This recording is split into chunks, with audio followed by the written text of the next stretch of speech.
All right there, lovies. It's me, Matt Boothman, known around these parts as merely Matt, or as the creator and lead writer of I Need a Miracle, the audio fiction podcast where every episode is a prayer, some prayers are answered, and a miracle can upend the world. I'm running these live streams once a week as we crowdfund to try and make more of this cool show. It's Bank Holiday Monday here in the UK at the moment, so if you're listening to this in the UK, I hope you've had a good day off work. If you want an idea of what the break from routine has done to my mind, I just very nearly poured just off the boil water all over my kitchen counter. Trying to make myself a cup of tea.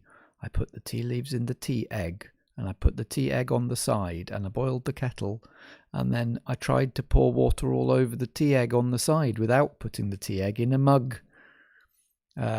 So I might keep this one relatively short tonight, so that I can go to bed and sleep off whatever's wrong with me. But you'll be pleased to know I did have the presence of mind to not pour boiling water all over the countertop. I did remember just in time to put the tea egg in a mug.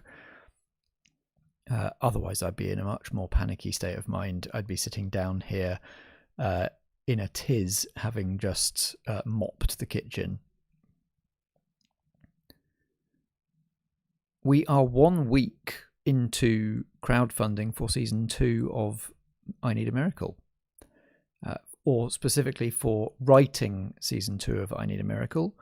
So we are currently live on crowdfunder.co.uk. I will drop the link in the chat when we get to the screening part of tonight's listening party for anybody who wants to pledge while we're here. We are 1 week into crowdfunding on crowdfunder.co.uk, trying to hit 2.4k to £2,400 to pay 6 fantastic writers to write 6 new scripts for 6 new episodes of the show, for a story consultant to weave those scripts together into a season arc, and for a casting director to cast actors to attach to all 6 of those scripts. The idea being that at a later time, probably early next year, we will then crowdfund again to actually make those episodes into something you can listen to, but want to not rush the writers. So if they take longer to write than that, then they take longer. I'm not going to put deadlines on people. Well, I might put deadlines on people, but they'll be generous. So we are 1 week into our crowdfunding effort, and we are about a fifth of the way there, which is not a bad place to be after 1 week of crowdfunding. 20, I think if we're being really specific, 22% of the way to the goal, but over 20%. I'm marking the main milestones, the 10%, the 25%, the 75%. These are all the ones that I'm going to celebrate. If you follow us on social media, you'll have seen me celebrating the ones we've hit already. So we're at just over 20%. The next one to celebrate is going to be the quarter mark, 25%, when we hit £600 pledged. So I'm excited to hopefully hit that soon. Like I say, 20% after week 1 is not a bad place to be sitting, but can't rest on the laurels. Got to keep the momentum up. There's usually a surge at the end in the last few days of a campaign. But a late surge isn't gonna, I'm not expecting a late surge of an entire 75% of our goal. So I would love to keep those pledges coming in. If you know anybody that you think would enjoy the show, or you know anybody who does enjoy the show, but who isn't aware that we're trying to make more and raising money to do that, then please let them know. If everybody who listens to this on the podcast or watches it on the catch-up or joins live then tells one more person that we're crowdfunding, then it'll be that much easier to get to the goal and to be able to pay everybody. There's a little bit of news from one of the attached writers, which I'll talk about after the episode screening, which is exciting. Everybody in this world of audio drama is doing all sorts of things all of the time, and it's all super cool. So while we're preparing and I'm attaching writers to work on this show, obviously they're all working on other stuff as well, and so lots of exciting stuff to talk about, which is great. The other thing actually to get excited about this week is by the time I do another one of these, we will have had London Podcast Festival at King's Place in London. That's taking place. The London Podcast Festival, the whole event, takes place over like 2 or 3 weeks. But the single day they allocate to audio drama is happening on Sunday, the 6th of September. Everyone who's anyone will either be there or will be watching some of the live streams. I know that Wooden Overcoats is live streaming. There's a few other live shows going on. So if I know you from that world, I look forward to catching up with you there. Let's go for pizza after.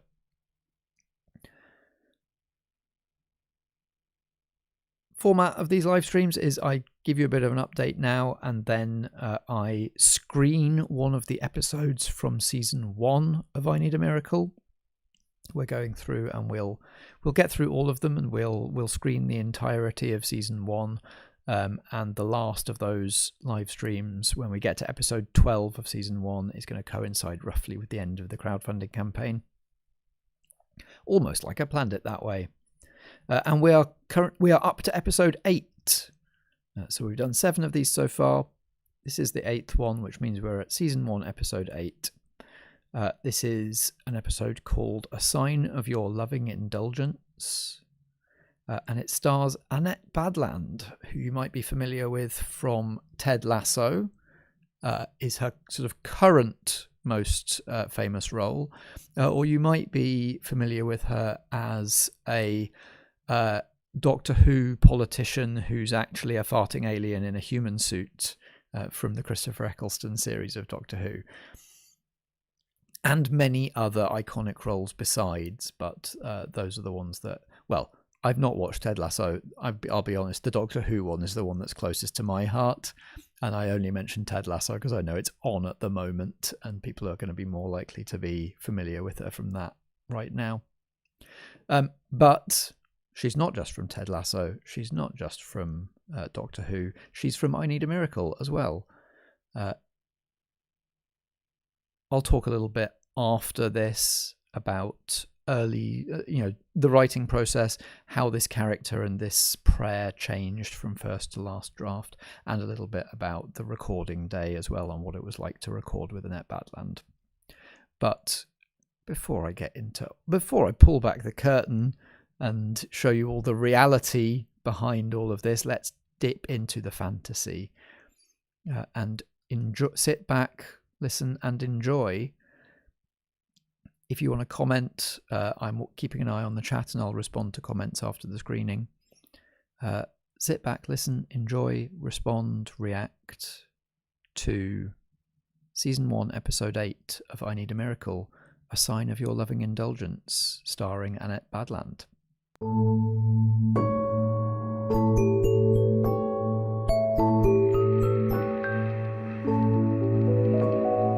Foggy Outline presents I Need a Miracle, a wireless theatre production.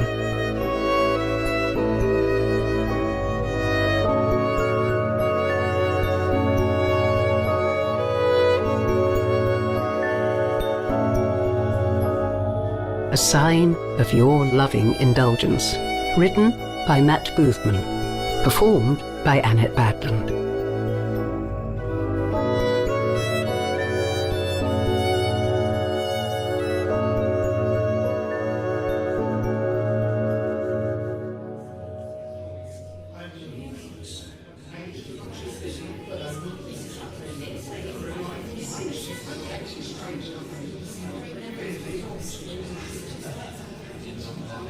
Your benevolence, if that truly means anything, I implore you, grant grant me a miracle.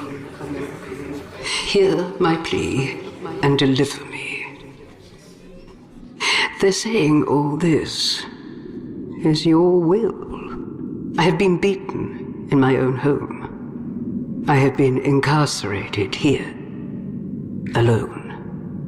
And the ones who persecute me say they do it all in your name. They claim your blessing for this inhumanity.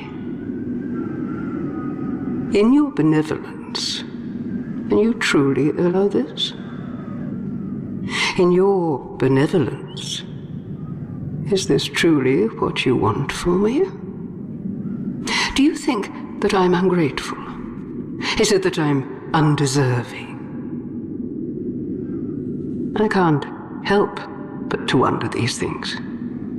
These lectors say that to wonder the way I do is a crime. They say questioning your benevolence disqualifies me from it, makes me undeserving of it. I say wonder is an appropriate response to your daily miracle working. But saying so got me abandoned in a cold and lonely cell, high up here in the penitent apex.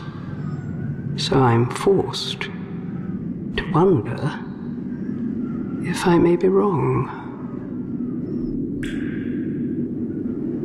If I am wrong, if I am wrong and the lectors are in the right, if they are right to do this, then it must mean something has changed.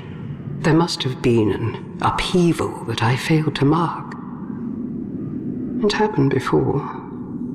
When I feel a new calling coming on, I let it absorb me completely. So sometimes when it's run its course, I emerge into a world that has changed as much as I have. A new me must find where she fits in a new world.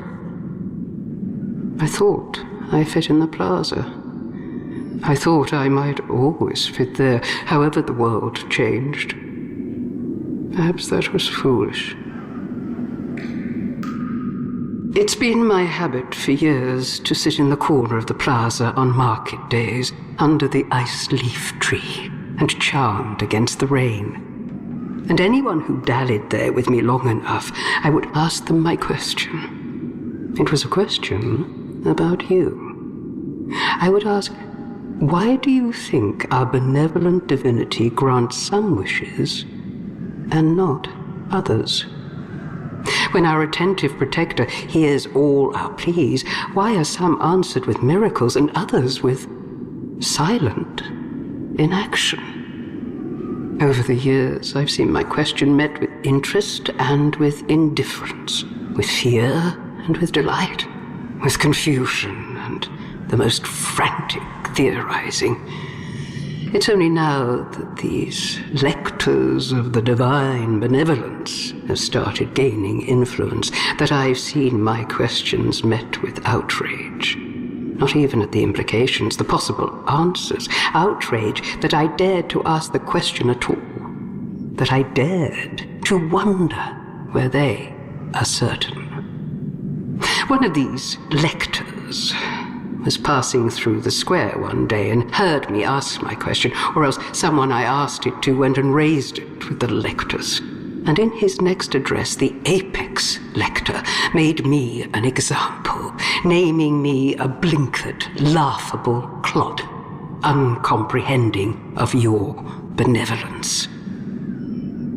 The next time I went to the plaza after that, before I could even sit in my usual spot, I was surrounded by bellowing acolytes. They called me a fool and worse. They said I was endangering my neighbors with my idiocy. They hounded me out of the plaza where I had so many lively, enlightening conversations, where I'd made so many friends. And they warned me never to show my face there again.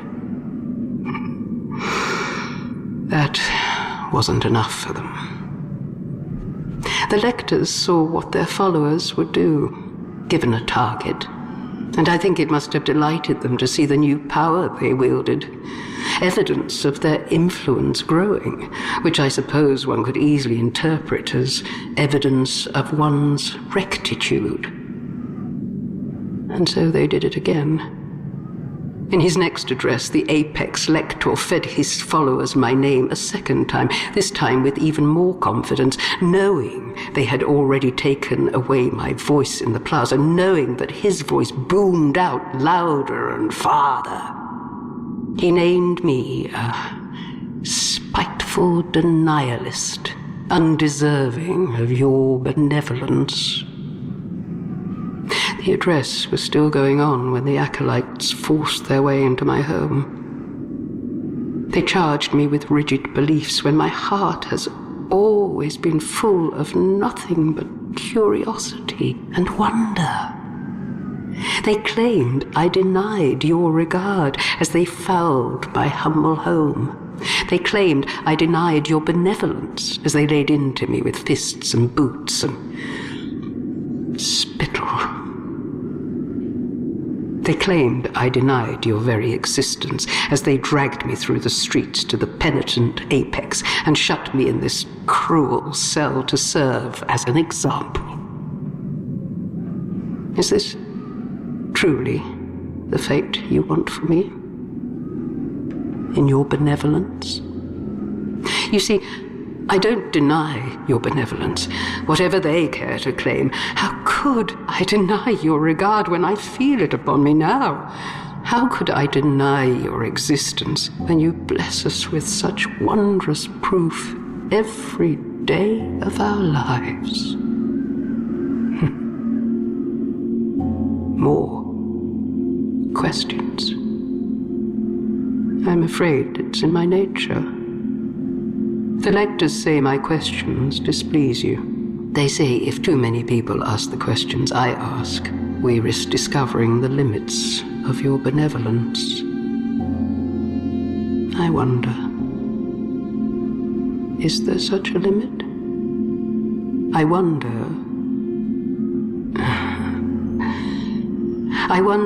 at the pleas that go unanswered. And I wonder at the pleas you grant, and I wonder at the world you shape with these choices, and I wonder why. I wonder, are they choices at all? Do you truly choose who to indulge and who to ignore, or do you see the shape the world must be and simply grant those pleas that fit the mold? I wonder, do you know which miracles would truly benefit us were they granted, and which we only think we need? Do you know which of our desires would in reality do us harm, and in your benevolence, grant only those that truly bring us the relief we beg you for? I wonder, do you grant only those pleas it is in your power to grant? Does your power, in fact, have limits? I don't believe I wonder these things because I am ungrateful or spiteful or foolish. Though perhaps I am foolish. To wonder at these things is bliss to me. That's all. So this is my plea. For my sake, and for anyone after me who discovers this same bliss and invites this same persecution, send those lectors a sign. Show them that in your benevolence you indulge my little wanderings. Show them that I am not laughable or despicable in your eyes. Unless I am. I don't believe that I am. But I can't make them see. They've made you the object of their entire existences. So you can. In your benevolence, I implore you, having heard my plea, to grant me this miracle. and deliverance from this trial.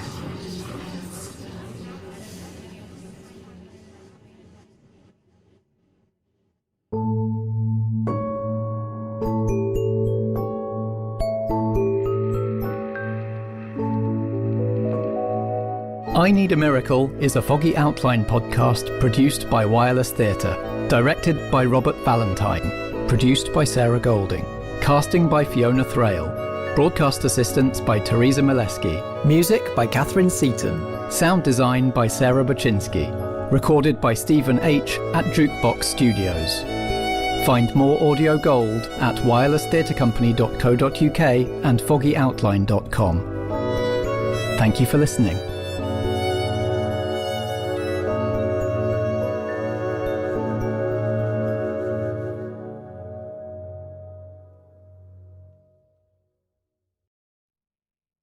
And round of applause and raise a glass for Annette Badland there. I think this was quite a late addition to the roster. Like, I wrote this one relatively late in the process of planning out and writing season 1. Partly because I think I'd written a lot of quite prayers that were obviously very important to the individual characters that I was writing them from the perspective of. But then when I looked at them as a collection, it was like, if you're pitching somebody a series, the concept of which is every episode is a prayer and it's about whether they're answered or not. And, you know, it's a world where divine intervention can really happen. I think there's probably an expectation that some of those prayers are going to be for big things, or like the sorts of things that people would actually pray to God for, you know. So I sort of felt like I needed to plug what seemed like a gap of somebody genuinely kind of pleading for their life, or like in a really, a properly life or death kind of situation. And this is the closest I feel like I get, other than episode 12, the season finale, of like dealing with actual sort of the relationship with the divine, heresy, blasphemy, religion, you know, organized religion in a world where there is a perceivable and knowable, to some extent, God. And also it fits in very well with the next episode, which we'll screen next week, which was the very first one that I wrote. So episode 9 is from the perspective of a protester protesting against a wrongful imprisonment. And so it felt like I can't remember at what point I decided that this would be the person that they were praying to get out of jail. Whether I started writing this one just thinking, well, I need a slightly more high stakes kind of religious prisoner kind of episode, and then going, well, obviously those two dovetail together, or whether I went, I feel like there's something missing here. Maybe it's the other side of that story. The Philosopher asks the big questions. We start, now that we're into the second half of the season, we start to have characters voice some of the questions that I'm sure are on your mind, are on the audiences and the listeners' minds after previous episodes. Why do some of these miracles get granted and not others? Is it a whim? Is it an ineffable plan? Is this God actually not omnipotent? And are they only granting the prayers that they have the power to grant? Actually put those questions into the mouth of a character. And it does feel like those are the sorts of questions that could maybe get you in trouble in a world where the orthodoxy, or the orthodox opinion is our God is benevolent, even though the evidence of your eyes might sometimes contradict that with how chaotic their intervention makes the world. Annette Badland did precisely 2 takes of this episode. She had really done her homework. She turned up with a fully annotated script, all sorts of like accent marks and up and down energy or all over the script to say, up here, down here, flat here, etc. And so director Rob Valentine just kind of let her off the leash to just do it the way that she'd prepped it first, which was actually not the take we ended up going with. So this is what you hear in the finished episode is take 2. Her original take was much more like a character very audibly in pain. It sounded almost like she's like caught in a man trap, like every breath laboured, and really playing up the suffering that this character is going through in her forced incarceration. And Rob just, I think we were all like, yeah, I mean, yes, round of applause. Obviously, this is amazing. But then Rob just said, let's just do it one other way just to get another take in the can to give us some options, and suggested that she sort of play up the character's epithet is the Philosopher, to play up that side of it and think of the character more as sort of making their argument and advocating for themselves, rather than feeling sorry for themselves. And without missing a beat, she just did it, and I found it just absolutely kind of fascinating and awe-inspiring that clearly that first performance was rehearsed and she'd thought about it, and that was how she planned to do it, and she'd marked up the script to do it that way, but that she was still completely able to turn on a dime and do it a completely different way to the same level of quality, as if she'd rehearsed that as well. Maybe she'd tried it lots of different ways at home. But, I don't see how she could have necessarily anticipated what Rob's direction was going to be. But she took it, she thought about it for maybe 5 seconds and then rattled off this take. And I'm making it sound like it was rattled off is not the right wording, because it was not as because it was very professional and true. I think a lot of actors strive for truth, and this felt like she found the truth of the character in that performance. So I think pretty much all the material in the finished episode is from that second, more self-assured take, where it's really the character kind of arguing her piece, almost like she's giving kind of a defense of herself in court, like the god she's appealing to is the judge.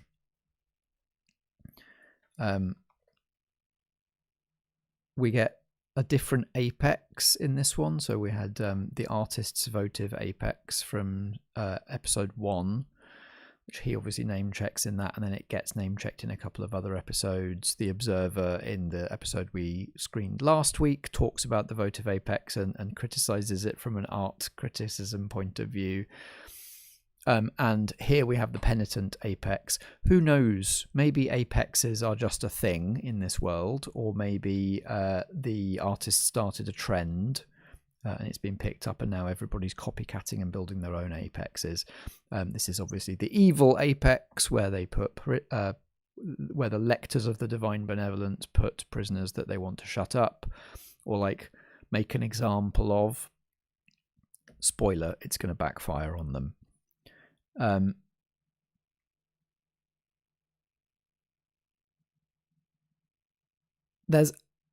noticed hearing the end of this episode, there's a line in the trailer, like the overall show trailer, which you can grab off the podcast feed.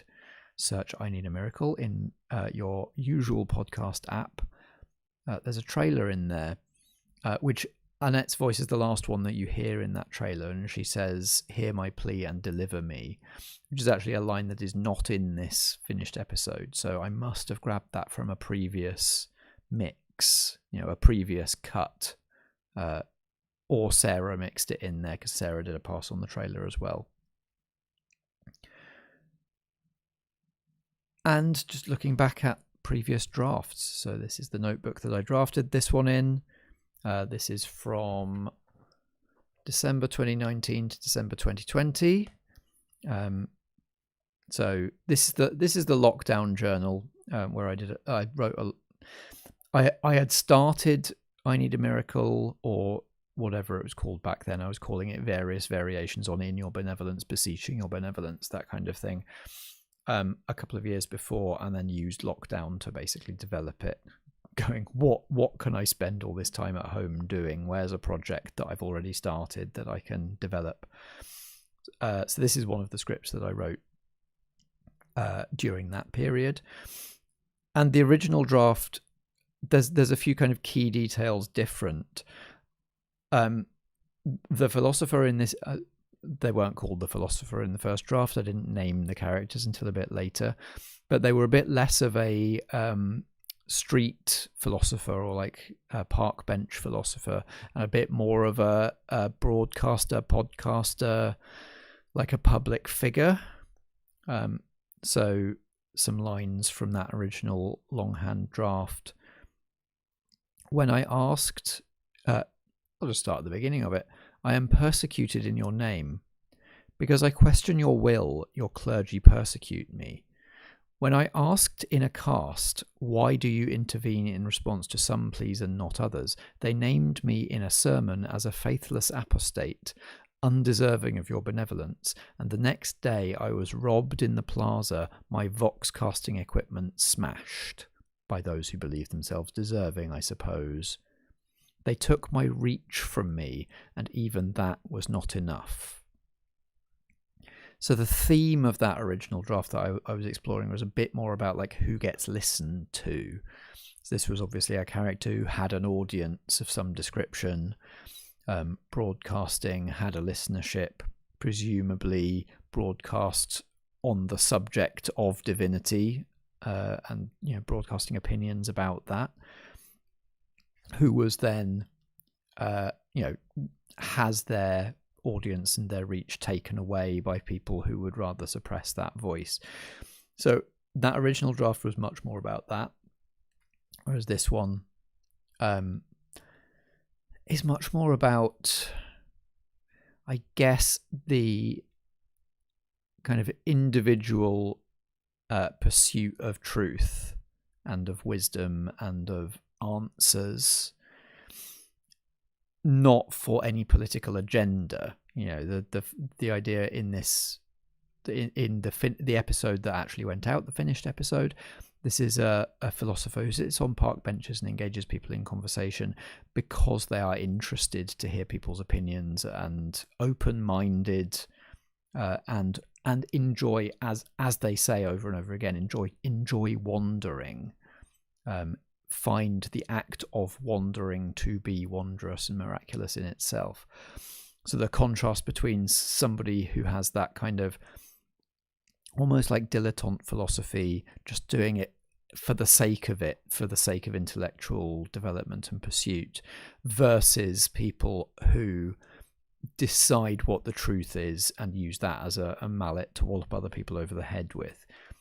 So the contrast between the philosopher and this order, these lectors that are persecuting them, kind of changed in the rewrite.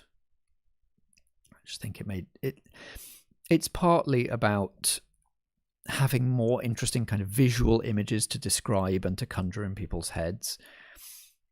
This is a theme that I'm noticing throughout all of these listening parties, looking back at early drafts and listening to the finished episodes, is the early drafts tend to be about like nailing down the idea and the character's voice. And what tends to be missing from my early drafts is like a real sense of place and visual imagery. I usually kind of make a note saying like, this is what sort of room it's in for the benefit of the sound designer. But details like the plaza under the boughs of the ice leaf tree, come rain or shine, and all of this kind of stuff, that actually helps you to imagine what the world looks like and what it kind of feels like and smells like, and what it's like to live in. All of those I tend to add in redrafts once the core idea is sort of there and solid. I expanded this one as well. As with most of these, the original draft is only like 3 pages, and then it gets expanded. None of these episodes are very long, but they do get expanded into something a bit meatier and a bit more interesting for an actor to work with. in the redraft process. And if I can't make it long enough to give an actor like an arc to get their teeth into, where they feel like it that the character changes or something changes in the course of the monologue, then it's kind of an idea to abandon and not something that's worth developing. Speaking of developing, please help me make more of this show. And not just me, but some other fantastic writers as well. As I said up top, there is a link in the chat, and you will have seen the URL on the screen during the screening as well. Or if you're listening to this on the podcast, the link will be in the show description, to our crowdfunder for the season 2 script writing. And I mentioned some news at the start of the episode. So Belle Lazarus, who is one of the 6 writers that I would like your help to pay to write an episode of season 2, is a writer on a show called Radio San Lazaro, which is on the cusp of releasing.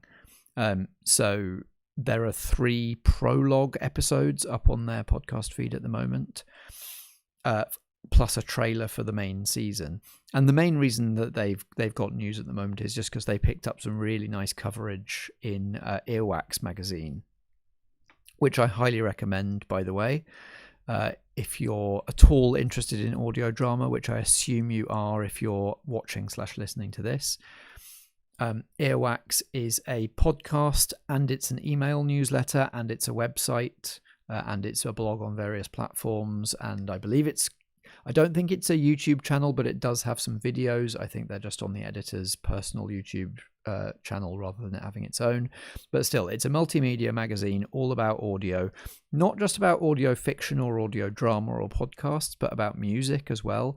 And it's really filling a niche that I have been absolutely desperate to get to sort of see filled in podcasting for years, which is good music recommendations. It's a really hard thing to make a podcast about because of copyright and that sort of thing. Like, you can't play very much of a track, but they do playlists and they do recommendations of songs on a theme. So lots of stuff about songs, lots of stuff about audio drama podcasts, interviews with creators, reviews of shows. There's not a lot of places reviewing audio drama other than, you, the listeners, putting reviews on Apple Podcasts or wherever, Spotify or wherever it is you listen. This is a publication actually doing some reviews. And they gave a nice review to Radio San Lazaro, or a sort of, I guess, a preview or an anticipation. They reviewed the preview episodes, the prologue episodes, and sort of expressed some excitement for what's to come. And the Radio San Lazaro team put out a very intriguing and cryptic statement saying, thank you very much to Earwax magazine for your kind words about the prologue. The actual series might not be what you're expecting. So I'm very extra excited to hear what Belle's written for that series and what the Radio San Lazaro team have got in store for us. The prologue episodes are a series of Zoom calls for all hands meetings of an AI training company during a zombie apocalypse. So I'm really interested to know what they mean by, if those are the prologue, what's the series going to be if it's not what we expect based on that? What do they mean? Look up Radio San Lazaro again, wherever if you're listening to this on the podcast feed, just search for Radio San Lazaro wherever you're listening to this.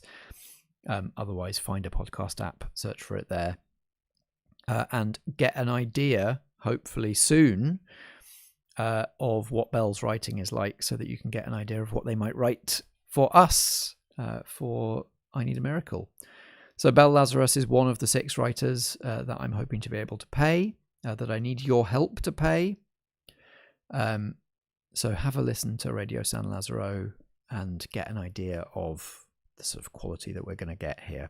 with the writing team that we've assembled.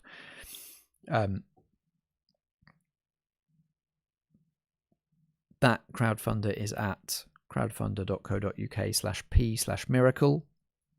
We are aiming for £2,400. We are currently around 20%. I'll be celebrating when we hit £600, which will be 25%, and at every 10% milestone after that. If you pledge, then I'll send you an update on a Friday as well, just to let you know how things are going. And if we start to get to stretch goals, I would really, really, really like to be able to get there. At the moment, I think I just have to concentrate on trying to get the campaign to the initial goal so that we can make the series at all, or get the script written at all. But trust me when I say we're going to want to hit some of those stretch goals. I just feel like I'll save shouting about those until we get closer to them being achievable. So yes, head to crowdfunder.co.uk/p/miracle. Donate whatever you're able to. You won't be charged until the 1st of October.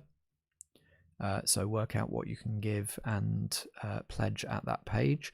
If you can't afford to pledge, don't worry. Just please let other people know. There's only so far I can get the message out.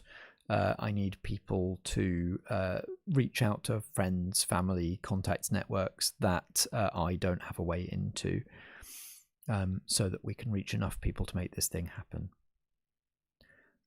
I will be back again the same time next week. Hopefully, this time next week I won't have nearly poured boiling water all over the kitchen counters. I'll be back same time next week, 9 p.m. British Summer Time or 8 p.m. Universal Coordinated Time, here on youtube.com/@FoggyOutline, with another update on where the crowdfunder is and another episode from season 1. We'll be listening to episode 9, Justice for Meridian Veccole, performed by Day Davi, which was, as I teased earlier, is the very first episode of I Need a Miracle that I finished writing. I think the first one I started writing, and kind of contains with it the origin story of the season, of the show as a whole concept. So I'll talk a little bit more about that next time when we have the episode to contextualize it. Thank you so much for joining. Share this episode with anybody that you think would enjoy it. Share that link to the crowdfunder with anybody that you think would like to support the show. If you're going to be at the London Podcast Festival on Sunday the 6th of September, seek me out and say hi. You've seen my face now on this video, so you'll know me when you see me. Come along and say hello, and we can chat about the show and whatever it is that you've got going on. And otherwise, I will be back here same time next Monday with episode 9 of season 1. Thanks very much for listening. See you then.